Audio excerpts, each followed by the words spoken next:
विश्व बंधु श्री रामचरितमानस उत्तरकांड दोहा नंबर 99। यहाँ पर कह रहे हैं गोस्वामी जी, ब्रह्म ज्ञान बिनु नारि नर कहे न दूसरी बात, कौड़ी लाग लोभ बस करहे विप्र गुरु घात। बंधु ये तो मैंने देखा, मैंने जब ये भेष बनाया उसके बाद में मैंने देखा हजारों महात्माओं के भेष वाले, वो संत बन पाए कि नहीं, संत हो पाए कि नहीं, पर इस भेष में अनेकों की हत्याएं हुई हैं, मर्डर जिसको कहते हैं, अनेकों की, और उनके चेलों ने मार दिए संपत्ति के लिए कि बाबा जी रहेगा तब तक अपना नंबर नहीं लगेगा, इसलिए मार करके अपने बन गए मालिक।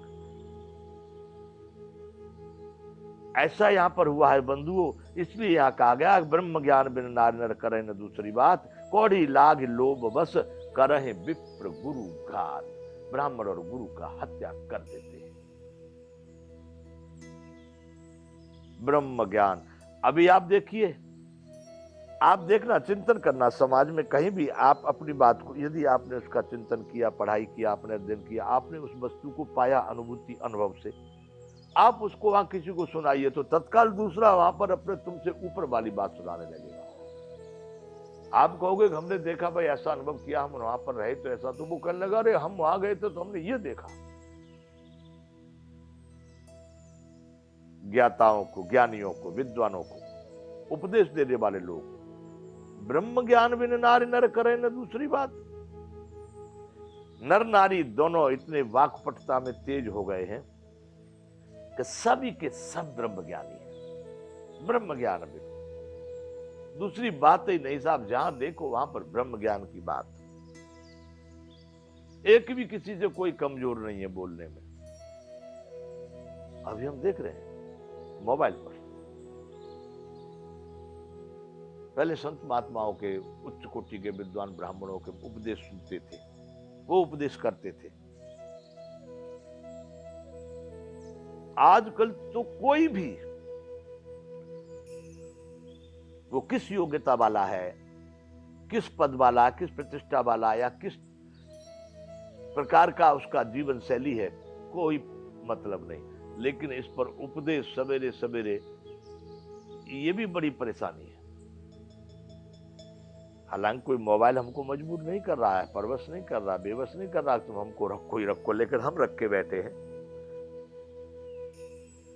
सवेरे उठ के देखो तो एक राम कथा आ जाती है, उसमें किसी ने कुछ लिख के भेजा, किसी ने कुछ लिख के भेजा, किसी ने कुछ लिख के, सब ब्रह्म ज्ञान की बात है। हालांकि बंधुओं याद रखना, किसी ने भी कहा है, कोई भी कह रहा, बातें तो अच्छी लिख रहे हैं वो,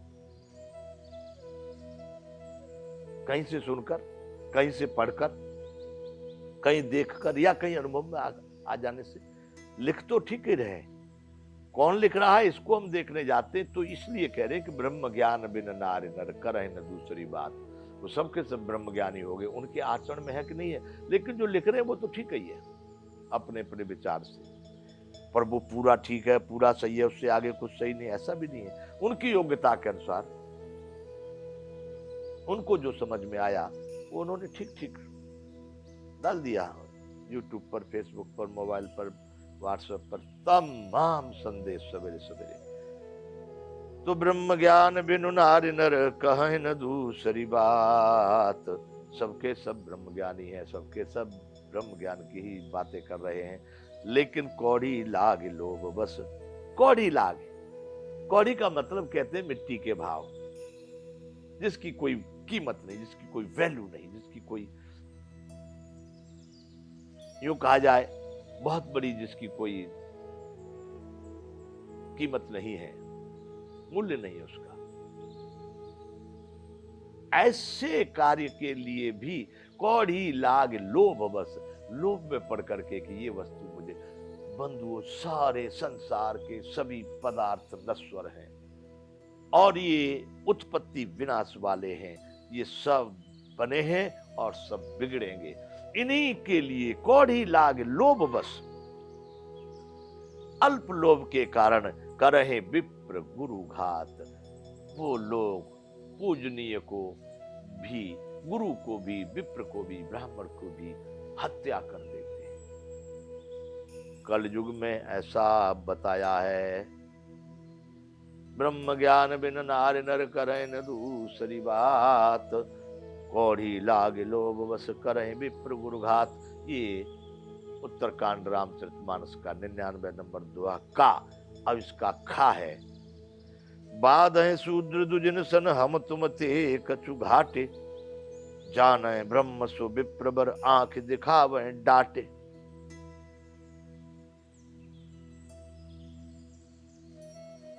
बंधु यह बड़ी विडंबना है। इस समय पर भारत में बड़ी सावधानी से लोग हमको भी कहते हैं कि बाबा जी सावधानी से बोला करो।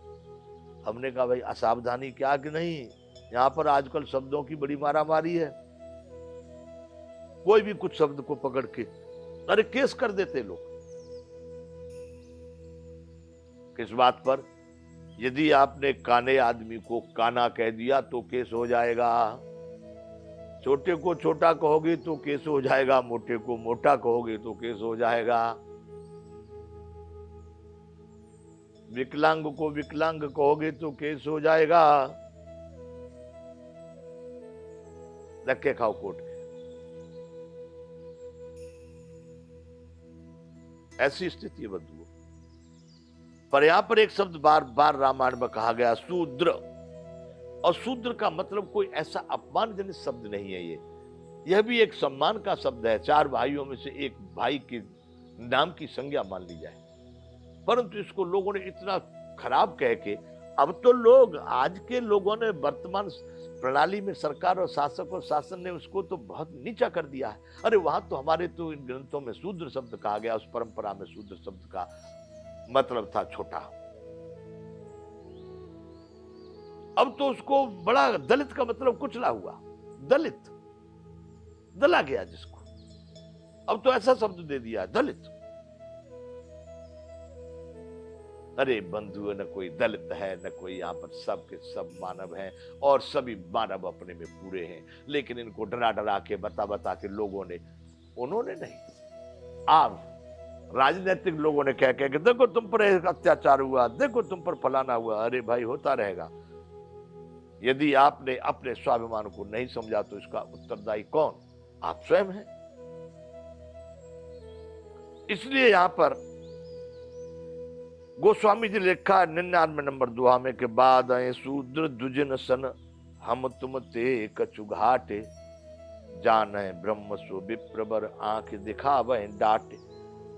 शूद्र लोग द्विजों से, द्विज कहते हैं जो ब्रह्मत्व को प्राप्त होकर के, जिसने भगवान की भक्ति में जिसने जिज्ञासा प्रकट की है और जो परमात्मा की जानने की जिज्ञासा वाला है,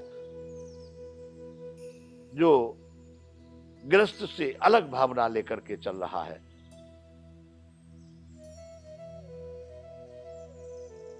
इसके पर्यायवाची में विप्र और ब्राह्मण ये भी आ जाते हैं। तो कह रहे हैं कि बाधा शूद्र द्विजन सन हम तुम ते कछु घाट।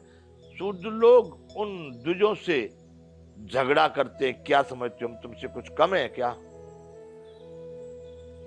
जान है ब्रह्म सो विप्रवर, जो ब्रह्म को जानता है वो ब्राह्मण। आंख दिखावे डांट, तुम क्या समझते हो अपने को, हम कोई कम ब्राह्मण है तुमसे? जान है ब्रह्म सो विप्रवर, आंख दिखावे डांट, मानो को उनकी ब्रह्म जेब में रखा है। उन्होंने पूरे ब्रह्म को पा लिया है, समझ लिया है।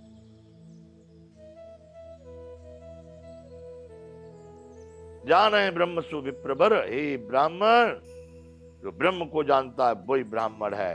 तुम कोई हमसे ऊंचे हो क्या? तुम हमसे आगे हो क्या?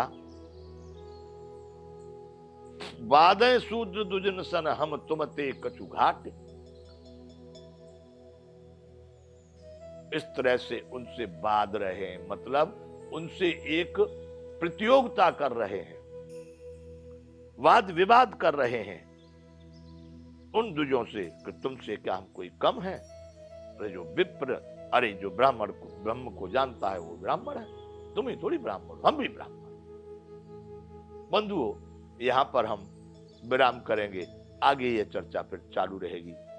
जय विश्व बंधु।